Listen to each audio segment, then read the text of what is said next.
important to me. I think that everybody should know what's going on in their community, their city, their state, and their national, their United States, all over the world. You should know what's going on. So I'm an advocate for you watching other television shows besides the ID channel, which is a really favorite one of mine. How many of y'all like ID? I love it. Pastor was saying, I'm gonna have to check you out because you watch too much killing stuff. I just said, just don't do the wrong thing, bro. All right, but anyway, MSNBC, CNN, Fox News, all of those stations talk about what's going on in our country. Now, what I do, I like to watch all of them so I can understand fully what everybody's saying, so I'll know the truth. Because how many of y'all know that people lie? Oh. In the newspaper, everything you read is not true. Everything you hear on TV is not true. So you've got to really listen to everybody to get the whole story.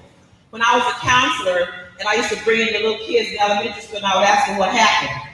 And of course, well, what happened? I wasn't doing nothing. Okay, you said right here, what happened?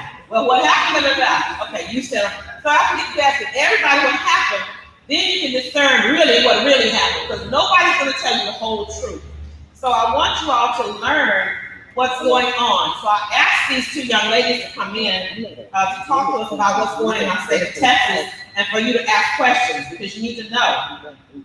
Many of y'all know that I was down in Pastor, down in Austin with our church members, and we were protesting this voter. Did y'all see him? Y'all see me? Okay, all right. That's because I need to know and I need to make my voice heard. So when it says, excuse me, I'm speaking, I ask you, what are you speaking about? Do you know how to speak about your community? Do you know how to speak about your state? So that's what we're going to bring these two ladies in here for. So Angela Martin Greer hails from St. Louis, Missouri, where she developed her desire to help others and stand for justice. The origins of her desire stem from her upbringing. Her parents protested during the Civil Rights Movement, with her mother participating in a sit-in at Woolworth. How many of y'all remember Woolworth? Okay, it's kind of like Walmart, okay, but it was in a smaller scale. And her father marched in the protest to bank redlining. Wow. Y'all don't know what redlining is, you're going to find out today. That's Angela. Now, Diana is an organizer at TMO, the Metropolitan organization, and it is an organization of institutions, mostly congregations, who are dedicated to developing power and leadership among citizens in order to transition the city. TMO was formed in order to give a voice to people who are usually excluded from the major decisions that affect their lives.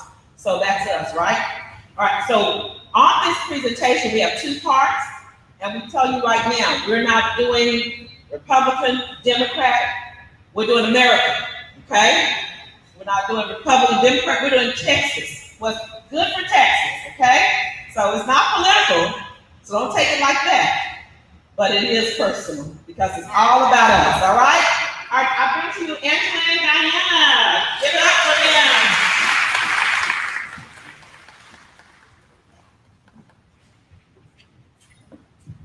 Hi everybody, I am Diana Tang. As Lady O mentioned, I'm an organizer with the Metropolitan organization. We do have a slideshow that we have, and we can definitely share that out with everybody afterwards. But the title of our session is really "We Will Not Forget." Really, created by Lady O. We've been through a pretty catastrophic year and a half, and we know that some of these things obviously were, like natural disasters, but that especially in the state of Texas, some of these things were really made, worse by decisions that individuals made. And so as we're going through this presentation, we're going to highlight some of the most important issues facing Texas right now, but I would encourage you all to be thinking about, what are the stories about myself and my family that we have been through. As Lady mentioned, TMO, the Metropolitan Organization, has worked really closely with First Metropolitan and congregations and schools across the state of Texas. So this really has been a group of people who, are an organization of institutions who in a nonpartisan way have been asking the question, what are the pressures that families are facing and how can we address them? And sometimes that necessitates some political action. And so some of these things that we will talk about are, really done in collaboration with congregations across the Houston-Harris County area, as well as with our sister organizations across the state of Texas. And so I will turn it over to Angela to talk about the kind of first issue that we're going to introduce today. Hello, ladies. I would like to talk to you about dividing. Open it close, he says.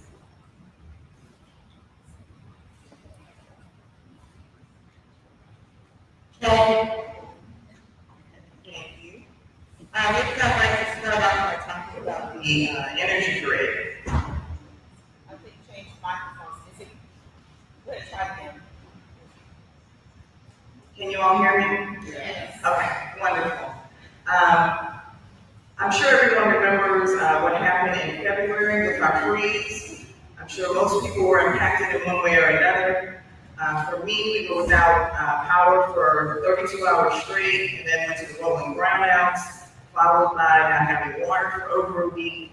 And then when the electricity came back on, our pipes burst in the garage, we had repairs, just a horrific experience.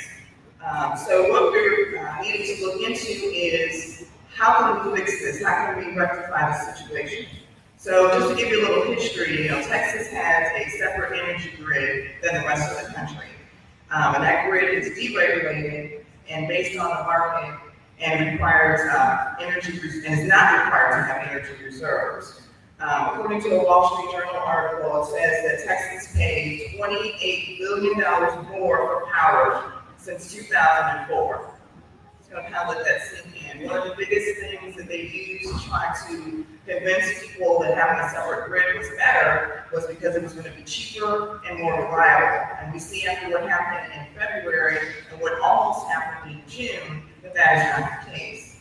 In fact, we were only 5 minutes away from that grid completely failing in February. There were over 200 deaths in Harris County alone, and $200 billion are estimated damages for the state of Texas. So obviously we need to have something done in regards to this. So we have to ask ourselves, who's responsible, or who do we need to hold accountable? And it's the Public Utility Commission, the Texas Railroad Commission, and ERCOT, which of course you've heard. And what you may not know is that a lot of those positions are appointed by the governor. So bills that went before the legislators this past legislative session were House Bill 11, which was to weatherize transmission and generation of our grid, Senate Bill 3, which also was mandating weatherization, coordinating regulatory bodies, outlawing wholesale rate plans. House Bill 3460, which establishes the grant program, and House Bill 2000, which creates funds for water, electric, and natural gas, and so forth. So what are the actions that we want to see happen? With weatherization, unfortunately, it's not required. What we've asked for and what has happened now is that it is going to be required, but there's no timeline. And there really isn't sufficient penalty if the electric providers don't do it, that they're being held accountable for. The other thing is we want to make the consumers whole. As we stated earlier, so many of us have suffered because of the winter storm. So who's paying that cost? Right now, we're the ones that are suffering the cost. We may have insurance, but then you have to pay your deductible.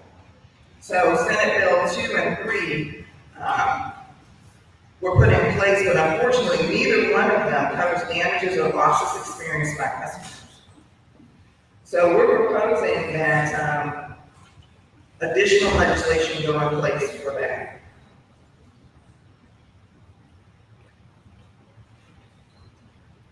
Now moving on to another topic that's near and dear to my heart, police reform.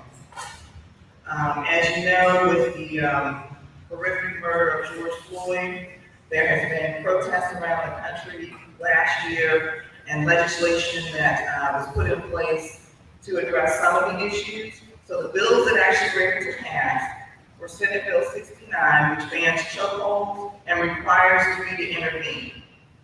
And then House Bill 3712 deals with police training reform and includes not using chokeholds and requiring you to intervene. Senate Bill 2212 requires duty to render aid, and House Bill 929, also known as Bo's Law, mandates that police have body cameras. So a lot of these things seem like, common sense that they would already be in place, but they weren't. So we're glad that those things are at least now part of the law. Unfortunately, what did not pass was ending qualified immunity, requiring de-escalation by the police officers, and ending arrests for non-jailable offenses, which is formerly known as the Sandy Williams Act.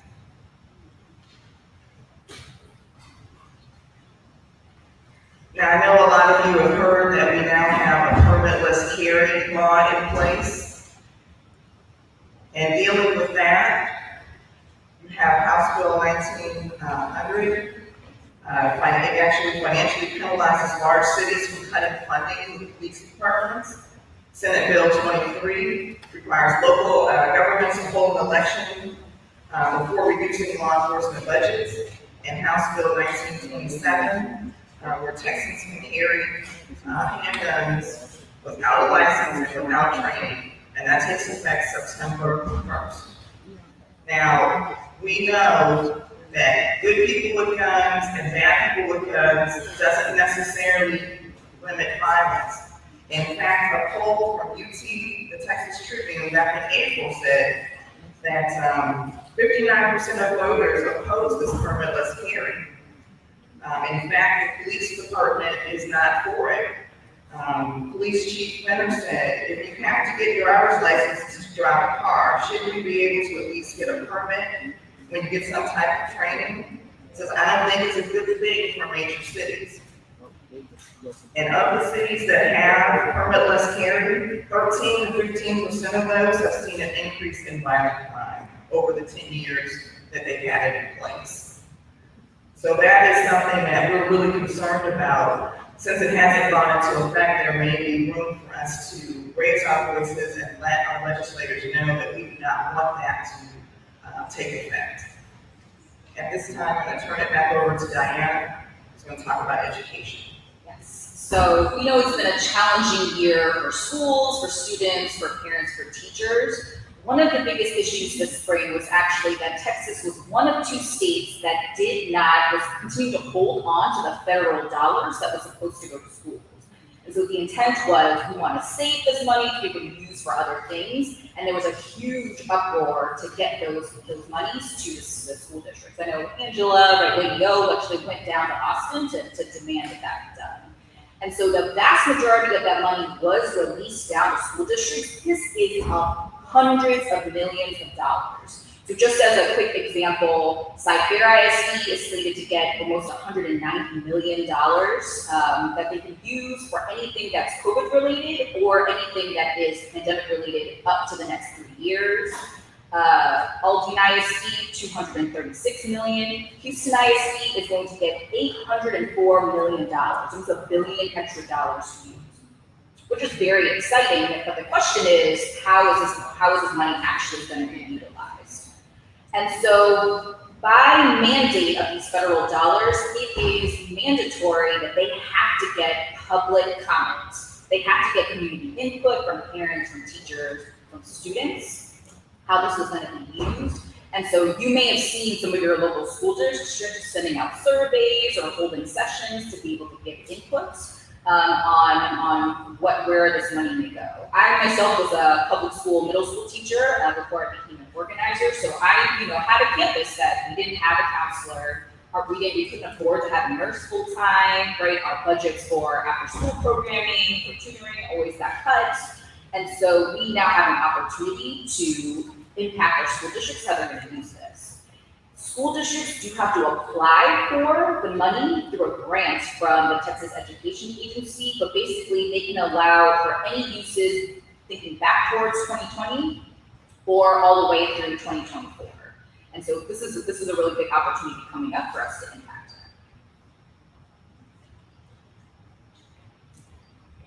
And then, yeah, I'll turn it back to Angela. So now I want to go over the proposed voting restrictions and actually what happened this past legislative session. So we had two bills that we were trying to get passed, HB 6 and Senate Bill 7, and both of those failed. Actually, we weren't trying to get them passed. We were trying to keep them from passing. Both of those failed because the hours before that was supposed to go for a vote, the Democrats staged an 11-hour walkout to break the law.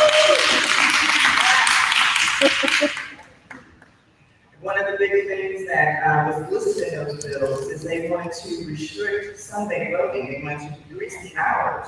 So going forward, that is not proposed in the new bills that they put on the floor. During the special session that was called on the 8th, the Democrats walked out again and flew to DC. And by doing so, they denied the Republicans again of the quorum that they needed, because they're still trying to push forward all of these restrictive voting bills. So they're actually in DC trying to put pressure on Congress to enact some type of federal legislation so that Texas cannot take away our voting rights. As you probably also heard, Governor Abbott has said that he would arrest any Democrats that come back to the state of Texas if they're not going to be a part of the special session. And he also is going to have special sessions on a continuing basis up until the next election so that he can try to get this stuff pushed through. So again, that's something that we need to be aware of and that we need to act on. So the bill that they have before with regards to the special session is House Bill 3 and Senate Bill 1. And the proposal is going to include restricting anyone, any public official, from just sending out applications for absentee ballots if you have not requested them. They're also going to expand the rights that poll watchers have so that they can only be removed from the polling location if they're suspected of committing election fraud. They're going to require anyone who does submit an absentee ballot to prove that they have a physical disability to do it, also to provide identification. They're going to require that all the polling locations pretty much are the same. So Harris County, that's encompasses Houston, is going to have the same number of polling locations as maybe Waller County or a smaller county. And also those polling locations they're proposing have the same number of ballot boxes. So these are the types of things that we need to be aware of and hold these people accountable, let them know that we're not satisfied with that. So I'm going to turn it back over to Diana. So the question is, right, who are the people that we really need to be watching and engaging, and then, making sure we hold them accountable, especially with the upcoming elections. In the state of Texas, really, you should be thinking about these as the big three people, right? So we hear a lot about Governor Abbott, but really the person who oftentimes has the most power in the state of Texas is the lieutenant governor. The lieutenant governor currently is Dan Patrick. The reason why a lot of people feel like he has so much power is because he is the president of the Senate. So the senators in Texas, we only have 31 of them, right? So there's not that many that are able to represent all of the different areas. And so he essentially sets up the rules of how the Senate operates. So in the past, he has been known to actually change the rules to be like, oh, this is now the new voting, percentage that we need to do to pass things. Another example that happened this session was originally when that criminalist carry bill came up in the Senate, there was not support in the Senate to pass it. And so then he actually created a smaller group of people to kind of talk about it, and that's how it was able to pass it, actually passed in the Senate. The lieutenant governor is also the person who steps in if the governor is ever out of office. He is and will be sitting as a member of the redistricting board when they come back again in the fall. On the flip side, we have the Speaker of the House, which is Dan Phelan. This is his first term as a speaker. He actually is the representative over the Beaumont area. And so there's like new focus on Beaumont. The old Speaker of the House, Greg Bonnin, stepped down because of a lot of, some of you may have heard there was, a lot of things that had happened in the last session, so now there's something new in place. The Speaker of the House basically determines for all of our representatives who gets on which committee. So, the analogy we like to use is like, think of him as the football coach that gets to pick the teams, put the players to decide which plays they get, and he gets to call the penalties too, right? So he really has full charge over the House of Representatives. And then finally, we have Governor Greg Abbott. Now, the two real big powers that he has, one is the power of the veto. So even after all of the work that people have to pass laws through both the House and the Senate, they land on his desk, and he basically has three options. He can just kind of let them slide through without doing anything. He can officially sign and approve those laws, or he can veto those laws. I know when sometimes in the past, the governor has chosen to veto, right, like hundreds and hundreds of bills. So he does have the power to kind of put that final stamp on it. And then the other thing that you all have seen is that he is the sole person who gets to call the special sessions. He determines what goes on the agenda, and then he also decides how long they're continuing to meet. So as Angela had mentioned, right now the current special session is going to last until the beginning of August. He can continue to call special session after special session to kind of pressure his slate of issues to get on the board. So three very influential people. So that would be the Lieutenant Governor, Dan Patrick, Speaker of the House, Dan Phelan, who is the representative in the Beaumont area, so Jefferson County gets to elect him, and Governor Greg Abbott. So they're really the three most powerful some of the three most powerful elected officials in the state of Texas. And we'll talk about elections in a minute too. So currently, the current special session, right, that we are in right now is gonna last, started July 8th, will last for 30 days.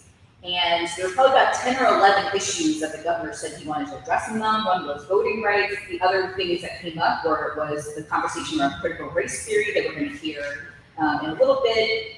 And then, his priorities on border security. There was no further addressing of the energy grid. That did not make it onto the agenda. And so, like Angela had mentioned, we really don't have a conclusion, right? Right now, our energy grid is still very much in a precarious situation. We will have another session in the fall for redistricting. We're waiting until those census results come in. And the other thing we need to decide is there's a lot of federal dollars that came into the state to decide related to COVID. And so this year, 2020 was our big presidential election. So I do want to talk a little bit about things we can do moving forward. This year, 2021, we don't really have any large state level elections. The local elections that will happen in many of our school districts are school board elections. And so those are going to be different depending on which school district you live in. Definitely, encourage you to find out information about those because those are often really, really close races. And then these are also going to be the people that also decide a lot on how these dollars get dispersed, because that's how contracts are. The big elections that you see, up here on the screen are all happening in November 2022. So the lieutenant governor is coming up for re-election, the governor is coming up for re-election, the attorney general is coming up for re-election. So they're really the legal representation for the state when there's, big disputes that are happening. The comptroller deals with the state budget. Two other positions that I want to lift up that we don't really hear a lot about, but that are really important, is that we have the commissioner of the General Land Office coming up. The recent situation that happened is this is really the office that has to do with how the federal dollars get to localities when it comes to things like Hurricane Harvey, just like the disaster relief funds. So for the city of Houston right now, the General Land Office actually took control of all of those dollars. So the city no longer has control of any of that money for Harvey recovery. And so that position is really important because we know that we just get impacted a lot by natural disasters. The other position that is really important is there's three people that sit on the Railroad Commission, and interestingly enough, the Railroad Commissioners doesn't really have much to do with railroads as they do with natural gas. And so they actually are people that are elected that oversee all of the natural gas, wellheads and resources that have a huge impact on our energy grid. So one of those positions will come up. We have several of our Supreme Court justices. We have all of our federal and local House of Representatives. So the federal level would be, Lizzie Fletcher, Sheila Jackson-Lee, Dan Crenshaw. They will be up for election next fall. And then locally, those would be our local Texas representatives, John Rosenthal, Jim Murphy, Lacey Hull, Ann Johnson. They come up for election every 2 years, and so they will be up for election. And then in Harris County, Judge Gina Hidalgo will also be up. So this is literally county, state, federal level. Next fall is really the big year. So yeah, I'll leave it to Angela to just summarize a couple of next steps. So the next steps that we need to take is we need to take action, as we said. We need to force them to keep their promise because we will not forget. So Lady O will have a civic action group meeting starting sometime this fall to get people mobilized, to get out the vote, make sure people are registered, make sure you have the information that you need. The civic academies will educate you on what the issues are, who the officials are, what their roles are, and what we can do, how we can hold them accountable. So the last day, just to give you some dates, the voter registration, the last day to register for primary elections is January 31st, 2022. You may think that's a ways off, but it'll get here before you know it.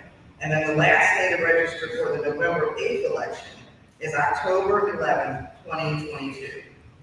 So again, ladies, I hope that we were able to shed some light on what's been happening this year in this past legislative session. And like I said, we need to take action because we will not forget.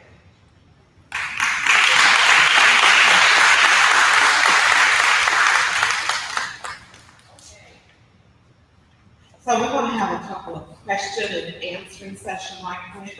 So if you have a question, you'll raise your hand. We'll start answering questions. Where's the mic? The rubber mic. Please not right there. Did you guys briefly go over what the critical race theory is and like what are the two sides to the solution? Well, we're going to go with that with the next speaker. Very good question. We have a whole session about that. When you leave here, you're going to know. Okay, another question?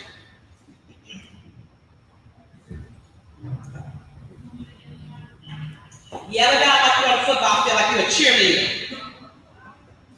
We can't find it. The mic is around here somewhere until we find the mic. Do the schools HISD know that there's this 800 billion? Oh, yes, they know. I can answer that one. They all know. Okay. Yeah. And how can I make sure that the school in my neighborhood of HISD is proactively filling out the grants and thinking about how they can get that money? And it sounds like they use comments. I just use the word comments. That relates to say like some type of petition. That's right, yeah. So I know that a lot of schools, HIC included, had kind of a survey that's online on their website, but a lot of the school board members have actually been holding neighborhood conversations. So we could definitely connect to see what the best way is, because, That's right. things that, we've done along with some of the other congregations, such as schedule sometimes meetings with these school board members or the principals to be able to advocate for those needs. Because really, it's going to be about, how effectively those dollars are going to be used. And yeah, Pastor Rocco. Yeah, I saw Pastor speak in the door, and he has our grandson, but I still want him to come and just speak to this because he's the best person to answer this question in the room. I know that the money is there, all the millions of dollars that every school district is getting, and the board has an impact on making sure that money gets to the right places with the superintendent. So, Pastor, can you answer the question that how they get the money that's coming, the millions of dollars or billions of billions? He knows. Go here, tell him. How are we getting it? How do the people get the money to the right place to where they give their opinion? Stay right there. The opinion of education funding? The money that came in.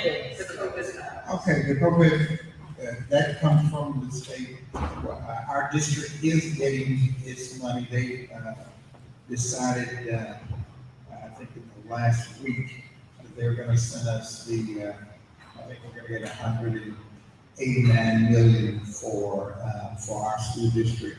So, that is coming in. Okay, Pastor, how do we determine where that money goes? I don't think you gave the teachers raises, or how do you? Yeah,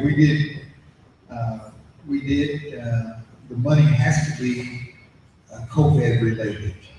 And with that, we were able to pay back some of the expenses that we had incurred over the COVID period, able to give some raises and take care of items.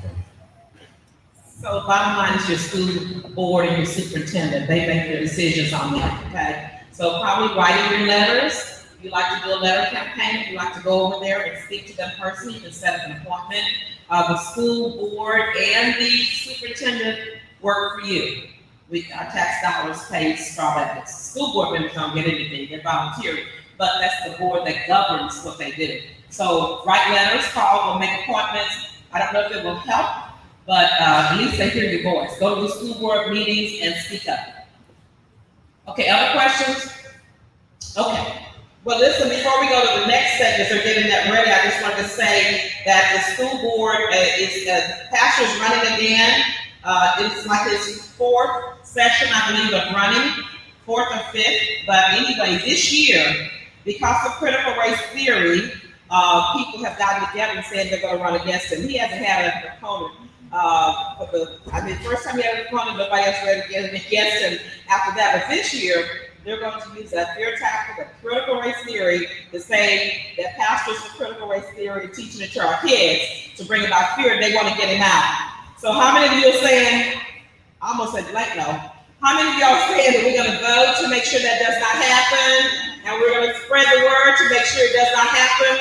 Because here's the deal, if you keep silent, if you don't vote, if you don't have everybody else and that you know their mom and daddy and everybody voting, it will happen because they're organizing, they're very serious, and they plan to get it out, and they plan to control the school board in the Texas area. So right there, get the word out. We are up for a fight this year, and we definitely going to put Pastor back into the school board because we need him there, and he has started a thing too. This is something else that he started of having a equity audit.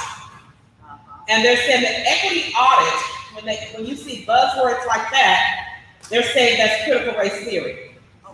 But equity audit is to put everybody, to interview them in the school to see what race has to do with things that are going on with test scores, with our kids being sent to the principal's office with dropout rates, or no, they're just trying to do an assessment. That's all it is. And then once the assessment is done, then they're going to change things to make it better. And everybody should want that because we all benefit when children are better, correct? And how many of you know that our children are the ones that are not doing so good? And after this pandemic, our children may be even further behind. So we're not saying it's racist, we're not saying it's racial, but we're going to look at the figures and let the numbers tell us what's really going on, okay? So we have to take some control. Any other question about that? Because we're going to are we ready for the critical race theory piece? We are.